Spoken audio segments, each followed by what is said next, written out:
సౌందర్యలహరి ప్రథమ భాగः ఆనందలహరి. శ్లోకం 1. బీజాక్షరం క్లీం. ఫలితం సకలకార్యసిద్ధి కోసం. శ్రీమాత్రే నమః. శివశక్త్యా యుక్తో యది భవతి శక్తః ప్రభవితుం న చేదేవం దేవో న ఖలు కుశలః స్పందితుమపి అతస్త్వామారాధ్యాం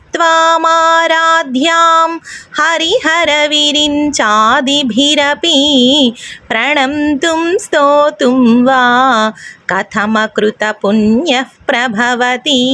భావం: శివుడు మరియు శక్తి కలిసినప్పుడే జగత్తు నడుస్తుంది. ఈ శ్లోకంలో ఆదిశంకరాచార్యులు అమ్మవారి మహిమను చెబుతూ, ఓ తల్లి, నీ శక్తి లేకపోతే శివుడు కూడా ఏ కార్యం చెయ్యలేడు.